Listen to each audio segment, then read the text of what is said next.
Welcome to another edition of Western Door Paranormal. Tonight's case takes us to the cataract city of Niagara Falls, where we investigate the historic Echo Club. Now, the land that the Echo Club rests on is just as fascinating as the club itself. It was first owned by John Stedman. He was the original survivor of the Devil's Hole Massacre. Also, Peter Porter owned the property. He fought with distinction in the War of 1812 and was an aide to President John Adams.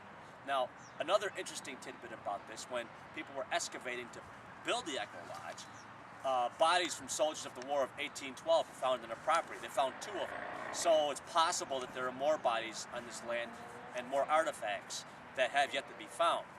Now, let's talk about the hauntings at the Echo Club. Shadow people have been seen in the basement, people feelings of being watched. One person came to the Echo Club for a visit and it was locked. Well, he looked up and saw a man with coveralls staring back at him. So, thinking it was an intruder, they called the police. They searched the place, and nobody was ever found. Also, in the front of the Echo Club, there was blood on the stairs. Now, if you look at the stairs closely, there's also very old bullet holes, which suggest some kind of shoot-up, probably during the Prohibition era. The police were called, and a full report was done on the blood. Now, before the whole thing was over, however, the blood magically disappeared. So we're going to bring our team in here, and we're going to do this investigation. Now, the place was a speakeasy. There was a lot of gangsters, a lot of weddings and stuff like that. So there was a lot of emotions that ran high in this place. There was also a lot of gambling. A lot of lives might have been made. A lot of lives also might have been lost. The place was also frequented by a very powerful gangster known as the Undertaker. Will we find evidence of the Undertaker? Will we find evidence of War of 1812 soldiers there? Or maybe some gangsters? Will we come across the blood or be visited by some of the shadow people? That's hard to say. But we're going to bring our team in tonight, and we're going to see if we can pull up some evidence of the paranormal. So here we go. Let's see what we can catch.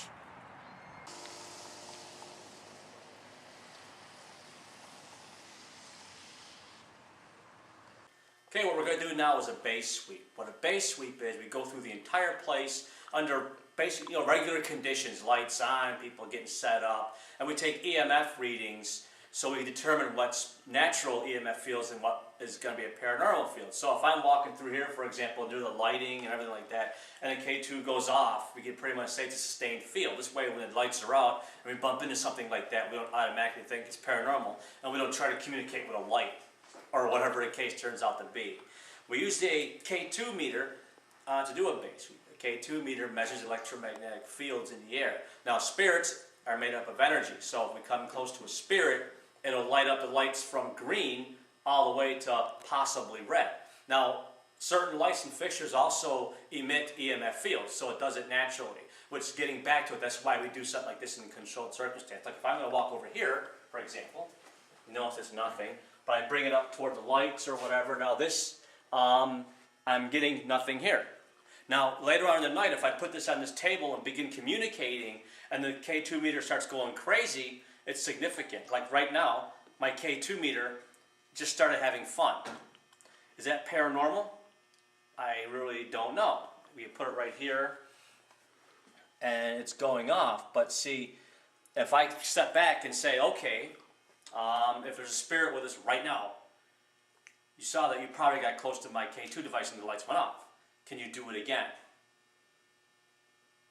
And see, at this particular juncture, it's not doing it. So I have to really believe that that got something to do with the lighting fixtures or whatever wirings are in the wall. Perhaps the clocks are known to do that. But right, it's actually fairly clean here. So what was that? It could have been me just moving the K2 meter around a little bit. Sometimes it'll go off like that. But without further ado, let's take a quick walk through this place. This place is massive. Let's take a walk through here and see if we can pick up on where some of this, now here, there's a little field right there, but now it's gone, which would raise a question. What was that? Did I just bump into something? And see, that's pretty significant enough. If it would have stayed with 2 lights right here, I would say, yeah, there's an EMF field probably coming from the lights up there, which there's not. A lot of times with fluorescent lighting, they're known to drive K2 meters insane, as you can see right there. But that wasn't enough to actually put it out here. So I got to question what that was. But right now I'm going to orange. So, but what's different about this right now, it's just no good reason for it. So do I have spirits around me as we speak? Or is there high EMF levels? I'm going to try and put that together tonight. So let's go this way. And there's a kind of keep this up. And what you want to do is go toward lights and vending machines and whatnot to see if it naturally goes up. Those are the things you stay away from usually when you're investigating anyway. Let's see, that's clean. That's pretty good. Right now we're in one of the bars. This establishment has 3 of them. Let's go into what's the gaming room. This is a real cool room. Again, I'm just doing a sustained, quick sweep to make sure I don't run into a major EMF field, something we know we should stay away from the rest of the night. See, that's pretty good. This, you know, a TV a lot of times will leak a pretty good field, but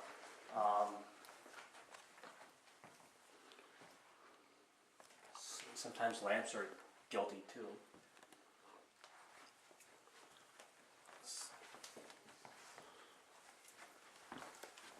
Let's take a look in this room here.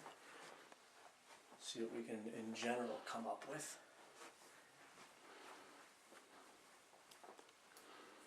Again, a lot of times, depending on the size of the place, I will go lesser or more. This is a very big place, so I got to kind of be quick and thorough at the same time. I know it's kind of an oxymoron, but I want to talk about this for a minute. Okay, now, this was a speakeasy, so there's a trigger somewhere that the bootleggers or whatever would hit if the law enforcement was actually heading this direction. Now, I'm confused by this because that's the alarm. And it's been going off since we got here. I can't come out right now and say it's paranormal. I don't know what's going on with that. But I can't not point it out either.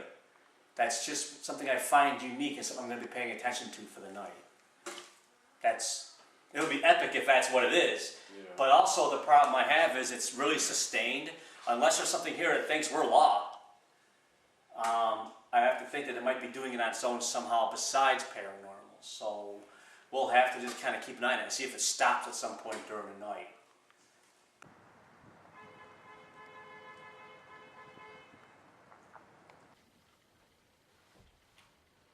Is there anybody in this room with us at the very time? Can you give us a name?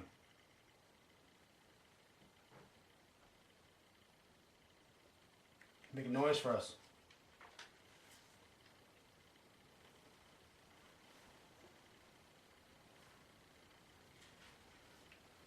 You don't have to be afraid of us.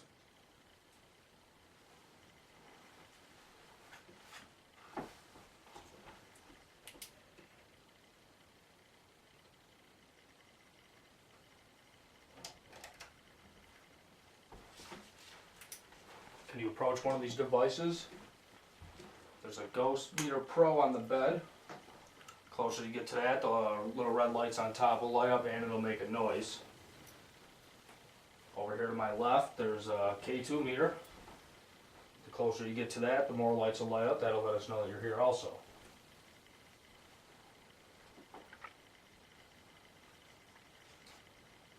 If there is anybody up here with us, can you knock on the wall?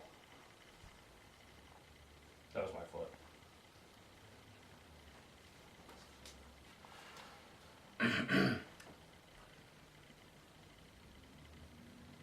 Is there any other parties up here?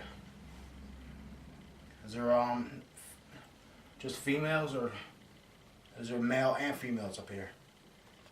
Perhaps maybe the male snuck up here during the bridal recession just to.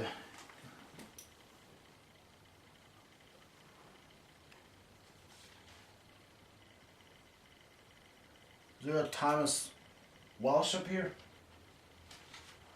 Did all your fancy powdering up? Anybody else hear that? I keep hearing stuff from this room down here. I don't know if it's cars going by, you could somehow hear them, but.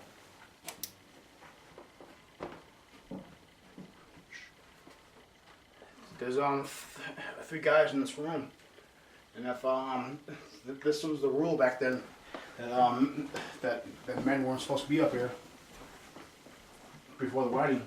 It's true. Let's grab the stuff. No. We'll move on. We'll come back. You probably just shook it too hard. Okay, we're moving down this hallway. If any women feel free to follow us. Come to the bridesmaids' room. Come on, feel free. That doll. We're in another fancy room. This is what they call it. Pure elegance, sheer look. Oh, okay, they do have a window open. Okay, I was hearing cars then. This seems as if it's I was looking from the window. I felt them. Alright, we're in the bridesmaids' room. Are any of the bridesmaids up here? If you are still here with us, I have a K2 meter over here to my right.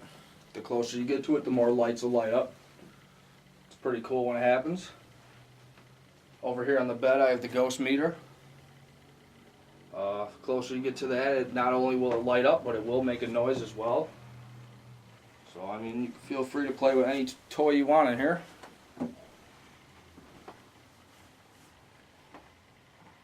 yeah, these are some fancy furs in here.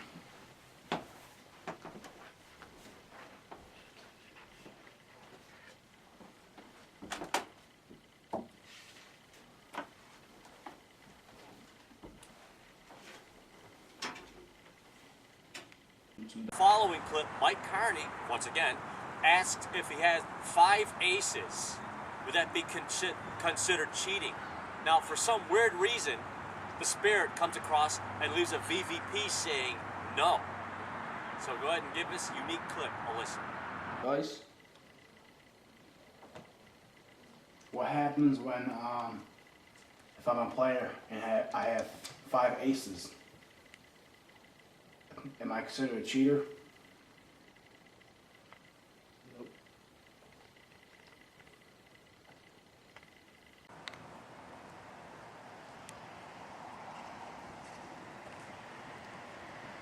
This next clip is really fascinating.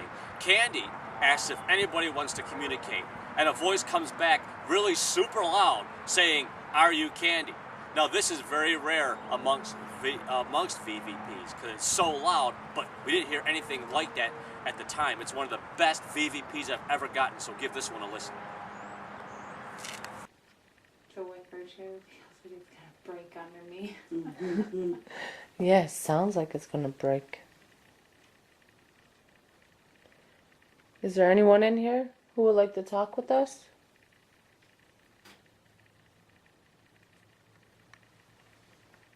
Really, Candy?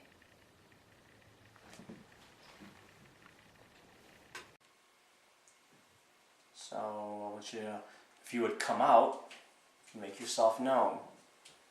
You could speak into any of these devices here. They are voice recorders, and you could approach the K2 meter.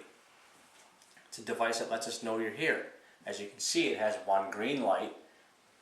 Now if you approach it and touch it, it'll make the lights can go from green all the way to possibly red. We can communicate with you using this device. It won't harm you. There's nothing here tonight that will harm you. We just want to find out if you're here. So go ahead and can you make yourself known, please?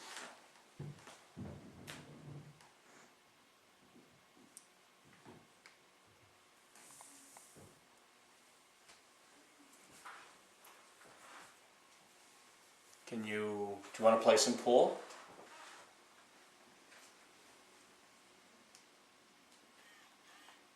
If you want, you can move the balls.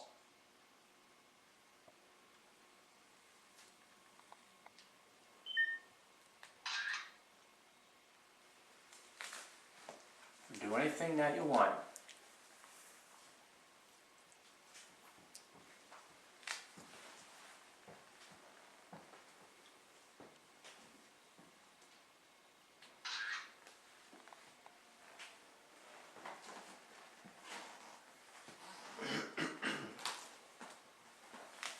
kind of curious. Oh no, it's still going on. So far nobody can explain that. It was off for a while. Yeah, it was off for a while, Then it clicked on in a while. and it's just starting again. The light in the room. Yeah, the alarm, so to speak.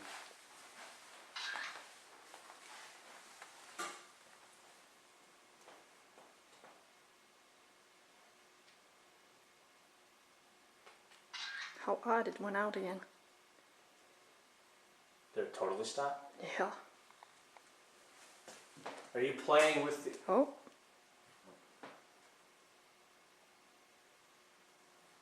Right. See if you can get in as a code. Okay. I'm gonna ask you this. If that's you, and you're manipulating the alarm, can you not do it? Can you make it stop and not come back on?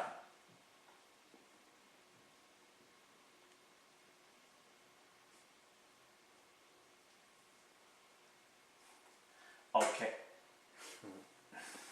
Somebody's got to be in that room doing it. Playing games. Okay, can you not do that, please? Can you either leave it on or leave it off?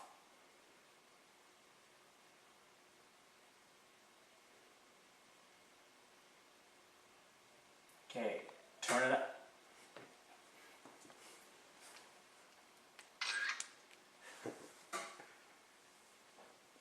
We'd really like to. It's playing. We'd really like to know if it's you, but you have to either leave it on or turn it off.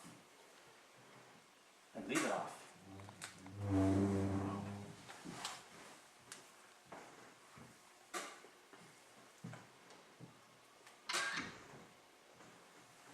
Okay, that's very interesting.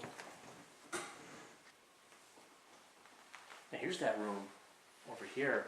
This is where the blood was, on the porch out here. Mm-hmm. It was right out here, and there was a police report and everything. It's all, they got the wire bars. The police even seen the blood, and the blood just disappeared. Again, like I mentioned before, there's actually bullet holes on the stairs, so that suggests to me some kind of a shootout. Because apparently the police were very interested in this establishment because of the bootlegging and stuff.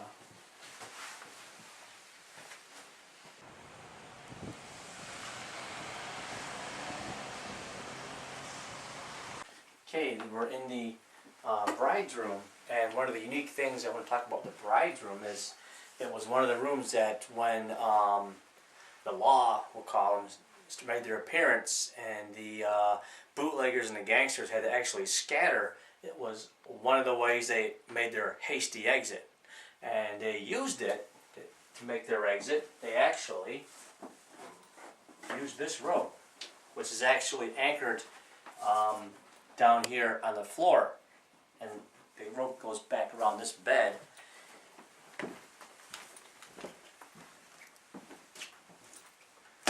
Right over here. And as you can see, it's set up with the knots, whatever, so they could beat a hasty retreat out that window and onto the street. Now this room here is known as the bride's room, obviously, for the purpose of, this is where the bride sat and got prepared when it came time for her wedding day. Her bridesmaids were in a whole different room down the hall. We'll go to in a few minutes. So there's a lot of good memories in this room as far as brides go. A lot of positive stuff. And obviously it worked, so there was a lot of getaways. So, is there anybody in this room with us tonight that wants to make their presence known? Anyone at all?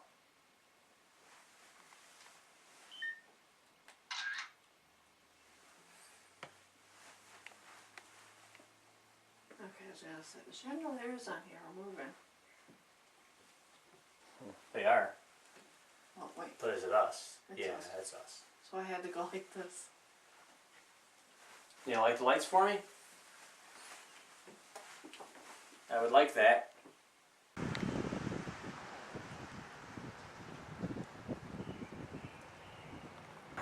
this brings to a close another amazing investigation for Western Door Paranormal. All in all, it was a really good case. We got a lot of evidence. We had some personal experiences. We had a situation with the light switch that kept going on and off. Now, throughout the place, there was buzzers that alerted the people there if the law was coming. And they would hit the buzzers, and this light would go on and off so people could make their getaways. Now, this thing was going on and off all night. It's the first time something like this has happened. Now, I still can't quite say that was a paranormal event because we couldn't get it to go on command or anything. It's just something that was different, but I really don't think that was paranormal. We had an event downstairs in the basement that we unfortunately didn't get on film, where a lot of the meters were going off and we were getting touched and we were getting cold spots and such. That was pretty interesting. So it was a really good case, a lot of personal experiences. We caught a good load of evidence with VVPs. Now coming up, we have EVPs. Of course, that stands for electronic voice phenomenon. We have a whole lot of them for you to listen to, along with some pretty interesting photos. So go ahead, take a listen to the EVPs and check out the photos. And don't forget to pay me a visit at www.westerndoorparanormal.com. So go ahead and have a good night, and thank you for watching our show.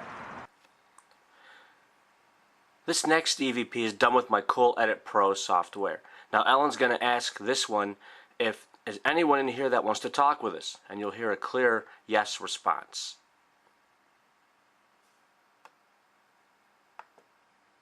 Is there anyone in here who would like to talk with us?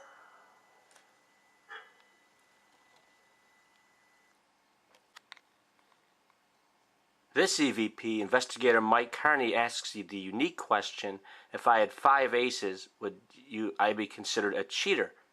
Oddly enough, this voice response: no. What happens when if I'm a player and I have 5 aces? Am I considered a cheater?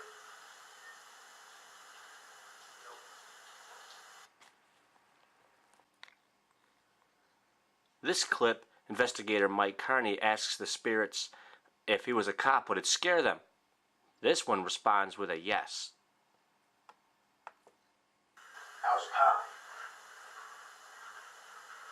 Does that scare you? Does that make you want to?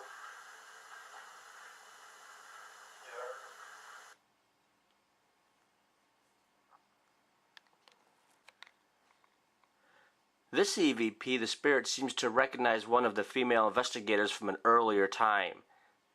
In a female voice, it says, "It's like Ciampino's wife," or something along that lines. Check it out.